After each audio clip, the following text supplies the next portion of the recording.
Bon, ça fait un petit moment que j'ai pas tourné de moyenne longue vidéo, mais je reviens aujourd'hui avec un cadeau. Voilà, je reviens avec un truc à t'offrir, donc je ne reviens pas les mains vides.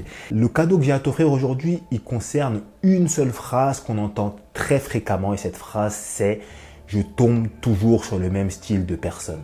Je ne sais pas si tu connais des gens autour de toi ou si toi-même tu es comme ça, mais il y a beaucoup de personnes qui sont dans cette situation où malheureusement elles n'arrêtent pas d'enchaîner les relations avec des personnes et elles ont le sentiment de toujours tomber sur le même style de personne. Et moi, vu que j'accompagne des personnes dans leurs relations amoureuses, que ce soit à travers mes coachings, à travers mes formations ou à travers mon contenu gratuit, comme tu es en train de regarder actuellement, mais c'est une question que je me suis posée fréquemment. Tu vois, je me suis souvent demandé pourquoi est-ce que les gens tombent toujours sur ce même style de personne.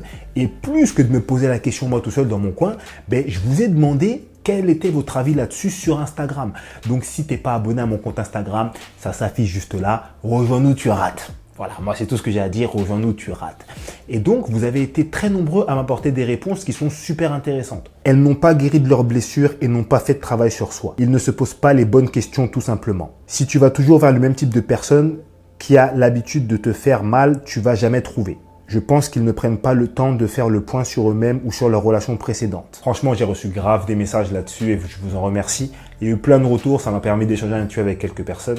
Et je pense que vous avez tous raison, en fait. Je pense qu'il y a du vrai dans toutes les réponses que vous m'avez apportées. Mais si vous voulez mon avis, je pense que les gens qui tombent toujours sur le même style de personnes tombent sur ces personnes-là parce qu'elles choisissent leur partenaire avec leurs émotions et pas avec la tête, tout simplement.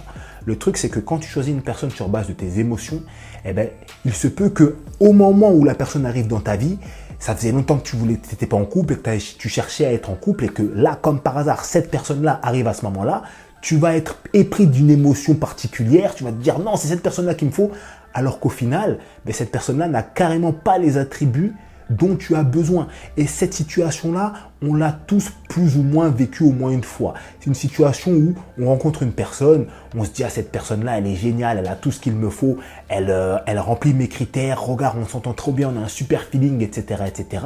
Et il suffit parfois de quelques jours ou quelques semaines de relation pour se rendre compte qu'il y a des éléments qui ne vont pas avec toi, qui ne vont pas avec ta personnalité. Et parfois même, tu te demandes comment ça se fait que j'ai pas vu ça. Comment ça se fait que ce truc-là, j'ai pas tilté? Parce que maintenant que tu es dans la relation, ça te paraît gros comme une maison. Et pourquoi ça te paraît gros comme une maison? Parce qu'au début, quand ça t'est arrivé, tu as fait le choix de ce partenaire basé sur tes émotions. Voilà, il est là le problème avec les émotions. Et il est là le problème quand on se base uniquement aussi sur le feeling. Le feeling, c'est bien, mais ça ne suffit pas pour bâtir une relation solide. Il faut une vision de la vie commune, il faut des objectifs communs, etc., etc. Et s'il n'y a pas tout ça ensemble, forcément, ça ne fonctionne pas. Le feeling seul ne suffit pas et les choix basés sur les émotions sont très dangereux. Et ce qui est pas bon quand tu es dans cette situation où tu tombes toujours sur le même style de personne et que tes relations s'en finissent mal, c'est qu'au bout d'un moment, tu peux commencer à croire que c'est ta faute, que tu as un problème, qu'il y a un problème avec toi et pourtant tu n'arrives pas à expliquer ce problème-là. Comme on vient de le dire, le problème il est basé sur le choix émotionnel. Et pour pallier à ce problème-là, la solution, ce serait de contrebalancer ce choix-là avec des éléments factuels, des éléments concret et c'est là qu'on arrive tout doucement vers la chose que j'ai à t'offrir aujourd'hui. Les personnes qui basent leur choix sur les émotions, elles ont souvent le sentiment que c'est très compliqué d'inclure des éléments concrets, des éléments factuels dans la sélection de leur partenaire, alors qu'en réalité, c'est pas très difficile et je dis pas que c'est très difficile pour faire plaisir ou comme ça. Je dis que c'est pas très compliqué parce que c'est quelque chose que vous faites absolument tous les jours et ça, j'en suis garanti. Qu'est-ce que tu fais quand tu dois faire les courses? Quand tu vas faire les courses, tu vas pas comme ça à Lidl, à Carrefour, à Auchan, je sais pas, tu fais les courses où, mais tu vas pas comme ça et puis tu mets pas les articles au hasard comme ça dans ton panier. Parce que quand tu fais ça, qu'est-ce qui se passe? Tu rentres chez toi et tu te rends compte que tu as oublié 90% des choses dont tu avais réellement besoin. Au final, tu es parti au centre commercial, tu es parti au magasin pour rien du tout. Quand tu veux faire tes courses de façon efficace, qu'est-ce que tu fais? D'abord, premièrement, tu vas checker tes placards pour voir ce dont tu as besoin, ce dont tu n'as pas besoin, ce qu'il te manque, etc., etc. Et la deuxième chose que tu vas faire, c'est quoi? Tu vas faire une checklist. Tu vas noter quelles sont les choses dont tu as besoin. Et quand tu seras dans le magasin, une fois que tu auras sélectionné l'article dont tu auras besoin, tu vas le supprimer de la checklist. Là, tu ramènes des éléments factuels pour éviter de faire des achats émotionnels, des achats compulsifs en croyant que tu as besoin de choses qu'au final tu n'as pas besoin. Et moi, la solution que je te propose, la chose que j'ai à t'offrir, eh ben, c'est exactement ça. C'est une checklist que j'ai appelée la Love List. Et la Love List, en fait, c'est tout simple.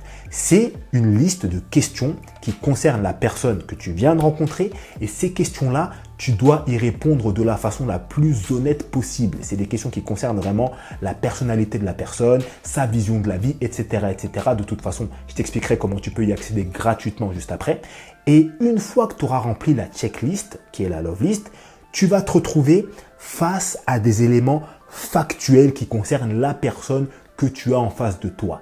Et à partir de ce moment-là, tu seras plus à même de réfléchir à savoir, est-ce qu'en fonction de ces éléments factuels, tu décides de continuer la relation avec cette personne-là ou tu décides de ne pas continuer la relation parce que les éléments ne te conviennent pas. Tant que tu n'auras pas ramené des éléments concrets, des éléments factuels dans le choix de la prise de décision de ton partenaire, ça risque forcément de mener à ce genre de relation où tu tombes toujours sur le même style de personne. Et moi, avec la Love List, ce que je fais, c'est que je te mâche le travail, tout simplement. Donc en fait, c'est un petit e-book de 5 ou 6 pages, je sais plus trop. Ça se lit super facilement, ça se remplit très simplement, il y a toutes les instructions. Moi, ce que je t'invite à faire, c'est vraiment de lire vraiment l'entièreté du e-book avant de commencer à le remplir. Pour y accéder, tu n'as qu'une seule chose à faire, c'est à me mettre ton adresse email dans le premier lien en description. Tu cliques sur le premier lien en description, tu mets ton adresse mail et tu vas recevoir la Love List dans ta boîte mail d'ici quelques minutes, tout simplement. Donc écoute, moi j'attends ton retour sur la Love List et je te dis à la prochaine. Salut à toi.